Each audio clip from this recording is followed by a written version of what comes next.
সমর্থক ভোটারদের মধ্যে 71%, 71% ভোটার মনে করে যে ভোট কেন্দ্রে বা ভোট কেন্দ্রে যাওয়া কেন্দ্রিক ভোট কেন্দ্রিক ভোটারদেরকে ভয়ভীতি দেখানো হতে পারে।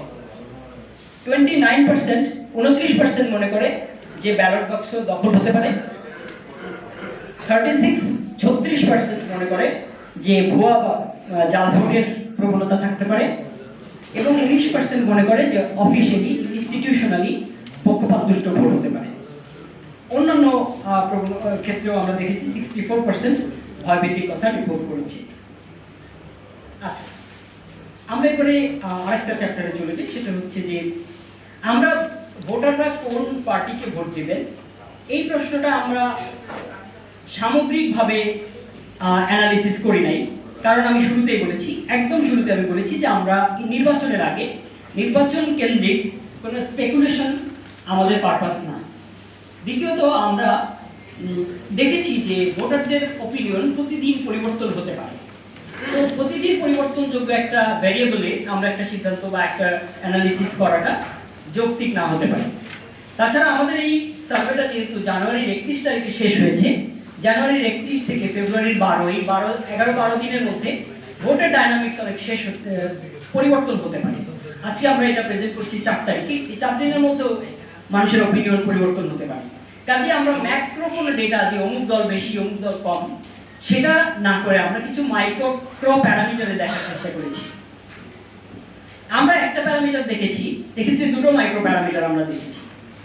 একটা হচ্ছে যে আওয়ামী লীগের ব্যালটে ইতিপূর্বে যারা ভোট দিয়েছেন, ইতিপূর্বের যে কোনো নির্বাচনে কোনো না কোনো সময় যারা আওয়ামী লীগে ভোট দিয়েছেন বা নৌকায় ভোট দিয়েছেন, তাদের ব্যালট যেহেতু নাই, সেই ক্ষেত্রে তারা কাদেরকে ভোট দিতে পারেন বা তারা কাকে ভোট দিবেন বলে মনে করছেন। সেক্ষেত্রে আমরা দেখেছি যে আমরা যে অপশনগুলো পেয়েছি, বিএনপি, জামাত, অন্যান্য এবং এনসিপি, এছাড়া নিউট্রাল বা আনডিসাইডেড, এরকম অপশনে আমরা দেখেছি যে সকল পক্ষই কিছু কিছু ভোট আওয়ামী লীগের ব্যালট থেকে পাবে। অর্থাৎ আওয়ামী লীগের যারা ভোট দিয়েছিলেন সেই ভোটারদের ভোট সকল পক্ষই কিছু না কিছু পাবে। সেক্ষেত্রে আমরা দেখতে পাচ্ছি সিগনিফিকেন্টলি 48.2% বা 48%-এরও বেশি ভোটার যারা অতিপূর্বে নৌকায় ভোট দিয়েছেন তারা বিএনপিতে ভোট দেবেন বলে আমাদেরকে রিপোর্ট করেছেন বা আমাদের ডেটা শো করছে। এক্ষেত্রে আমরা 29.9% অর্থাৎ প্রায় 30% ভোটার জামাত ইসলামীতে ভোট দিবেন বলে রিপোর্টে দেখা যাচ্ছে, তথ্যে দেখা যাচ্ছে। অন্যান্য বিভিন্ন দলের কথা রিপোর্ট করেছেন 13%, এনসিপির কথা মেনশন করেছেন 6.5, প্রায় 6.5%, এবং 2-3% ভোটার বলেছেন যে তারা এখনো সিদ্ধান্ত নেন নাই বা তারা এখনো নিউট্রাল আছে। আচ্ছা, আরেকটা প্যারামিটার, এইটা আগের প্যারামিটার থেকে আলাদা, দুটোর সঙ্গে আমরা কোরিলেশন করছি না, দুটো সম্পূর্ণ আলাদা ইন্ডিপেন্ডেন্ট প্যারামিটারে আমরা বিচার করছি। এক্সকিউজ মি, অনেক জায়গা খালি আছে, আমরা কাইন্ডলি একটু খালি জায়গাগুলোতে করলে ভালো। আচ্ছা, আমরা আরেকটা প্যারামিটারে যেটা যাচাই করেছি সেটা হচ্ছে যারা 2008 সালের নির্বাচনের পরে ভোটার হয়েছেন তারা, অর্থাৎ যারা 2008 সালের পর থেকে শুরু করে এখন পর্যন্ত কোনো অফিশিয়ালি ক্রেডিবল ইলেকশনে ভোট দেন নাই, একেবারেই ভোট দেন নাই, অথবা কখনো ভোট দিয়েছেন কিংবা ভোট দিলেও সেই ভোটটাকে গ্রহণযোগ্য হয়েছে বলে মনে করেন নাই। সো এই 2008 সালের পরে ভোটার হয়েছে, এটা আমরা ক্লাসিফাই করেছি ভোটারদের ডেমোগ্রাফিক ইনফরমেশন থেকে। অর্থাৎ এই যে 11,000 ভোটারের ইন্টারভিউ আমরা নিয়েছি, সেই 11,000 ভোটারের মধ্যে যাদের বয়স 2008-এর পরে, যারা 2008-এর পরে ভোটার হয়েছে, যাদের বয়স 2008-এর পরে 18 হয়েছে, তাদের কাছ থেকে আমরা যে আনসারগুলো পেয়েছি সেগুলো থেকে আমরা এই রিপোর্টটা এটা জেনারেট করেছি। আগামী ভোট এই গ্রাফটা, এই ম্যাপ কিভাবে কাকে কত পাচ্ছে, তো এখানে আমরা দেখতে পাচ্ছি যে এখানেও অনেকগুলো দল, অর্থাৎ বিভিন্ন দলে এই ভোটারদের ভোট ভাগ হবে, সব ভোট এক বাক্সে যাবে না। এখানেও আমরা দেখতে পাচ্ছি জামাত আছে, বিএনপি আছে, এনসিপি আছে এবং অন্যান্য বিভিন্ন দল একসঙ্গে আমরা দেখিয়েছি। এক্ষেত্রে আমরা দেখতে পাচ্ছি যে 37.4% মানুষ যারা 2008 সালের পরে ভোটার হয়েছে তারা জামাত ইসলামীতে ভোট দিবেন বলে আমাদেরকে রিপোর্ট করেছেন। এটা আমাদের দ্বিতীয় পয়েন্টে 27% মানুষ মেনশন করেছেন যে তারা বিএনপিকে ভোট দিবেন। 17% মানুষ মেনশন করেছেন যে তারা এনসিপিকে ভোট দেবেন এবং 18.6% অন্যান্য দলের কথা বলেছে, সবগুলো মিলে। আচ্ছা, সো এখানে ইয়াংদের ভোটও বিভিন্ন দলে স্প্লিট হচ্ছে, এটাই আমাদের ফাইন্ডিংস বলছে। আচ্ছা, আর লাস্ট প্যারামিটার সেটা হচ্ছে মানুষ ভোট কেন্দ্রে ভোট দিতে যাবে, ভোট দেবে, তারা আসলে কি দেখে ভোট দেবে। আমরা লিডারশিপের প্যারামিটার আগে ব্যাখ্যা করেছি,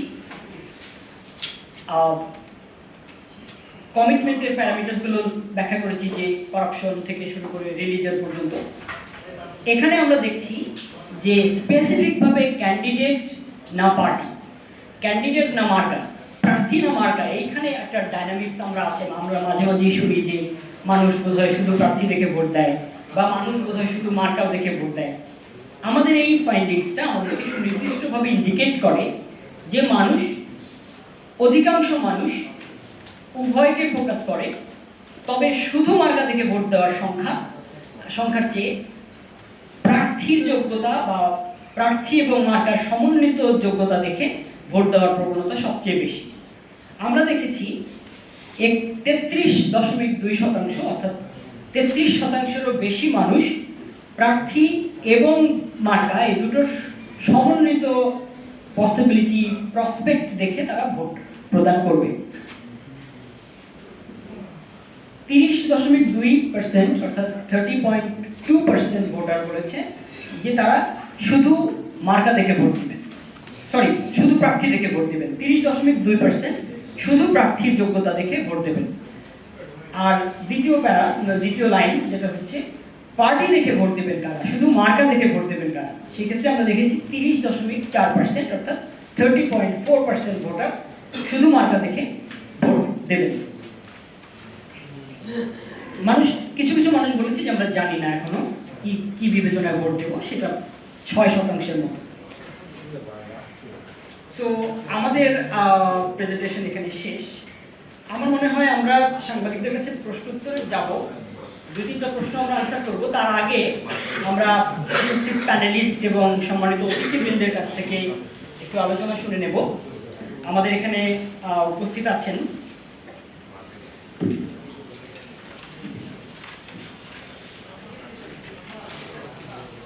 আপনার প্রেজেন্টেশনের সাথে সাথে প্রশ্নটা করা উচিত।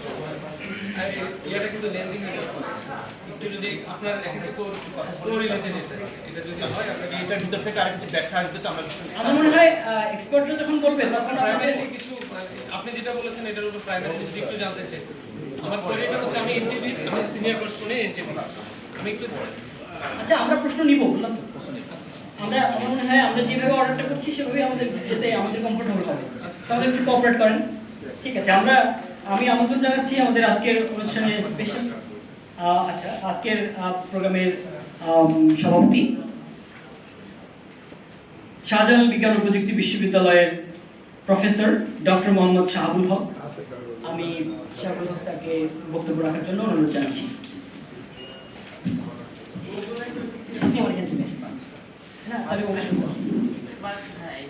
আপনি এখানে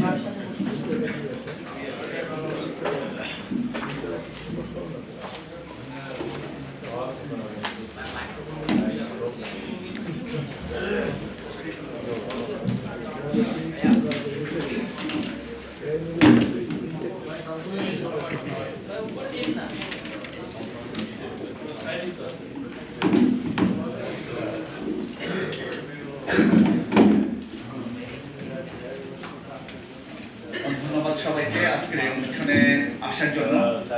আমরা দীর্ঘক্ষণ যাবৎ আজকের এই জরিপ রিপোর্ট আপনাদের সামনে সিআরএফের চিফ ভাই জনাব জাকের উপস্থাপন করলেন।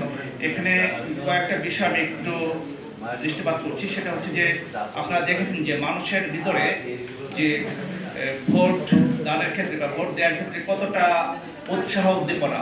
প্রায় 90% মানুষ ভোট দিতে যাবেন তারা, এবং তারা তাদের যে স্বাধীন মতামত সেটা তারা প্রকাশ করার চেষ্টা করবেন। এটা অত্যন্ত গুরুত্বপূর্ণ একটা বিষয়, এবং বাংলাদেশের ইতিহাসে কখনোই এত বেশিরভাগ মানুষ, এত সংখ্যক মানুষ ভোট দিতে কখনোই যায় না। আমরা যদি বিগত নির্বাচনগুলো খেয়াল করি, সবচেয়ে বেশি হয়েছে 91-এর নির্বাচনে, সেখানে প্রায় 84% মানুষ ভোট দিতে গিয়েছিলেন। এখানে আমরা দেখব যে সেটাকেও রেকর্ড সংখ্যক মানুষ এবার নির্বাচন উৎসব উদ্দীপনা নিয়ে তারা ভোট দিতে যাবেন। এটা অত্যন্ত গুরুত্বপূর্ণ, এবং এর ভিতরে আরো কিছু বিষয়, যেমন সেটা হচ্ছে যে 20% মানুষ আমরা দেখব যে তারা কিন্তু ভোটের ব্যাপারে স্টিল তারা অডিট, এবং তাদের ভিতরে এক ধরনের টেনশন কাজ করছে যে ভোটটা সুষ্ঠু হবে কিনা, নিরপেক্ষ হবে কিনা, ভোটের ব্যালট বাক্স দখল হয়ে যায় কিনা, এখানে কোনো ধরনের কোনো সংঘাত হয় কিনা, এই বিষয়গুলো কিন্তু তাদের কাছে গুরুত্বপূর্ণ হয়ে উঠছে। এবং সেখানে কিন্তু বিএনপিও আছে, জামাতও আছে, এনসিপিও আছে, এবং সাধারণ মানুষও আছে। তাদের ভিতরে কিন্তু এই বিষয়টা কিন্তু অনেক ইম্পর্টেন্ট। আর একটা বিষয় আমরা বিগত কিছুদিন যাবত খেয়াল করছিলাম, বলা হচ্ছিল যে ধর্ম, রিলিজন যেটাকে আমরা বলি, যে এই নির্বাচনে গুরুত্বপূর্ণ একটা রোল প্লে করবে। কিন্তু এই জরিপে যেটা চলে এসেছে সেটা হচ্ছে যে এটা কিন্তু খুব বেশি মানুষ কিন্তু এটা নিয়ে ভাবছে না। আমরা খেয়াল করছি সেটা হচ্ছে যে ধর্ম নিয়ে ভাবছে বা ধর্মের বিষয়টা গুরুত্ব দিচ্ছে এ ধরনের সংখ্যা হচ্ছে 35.9%।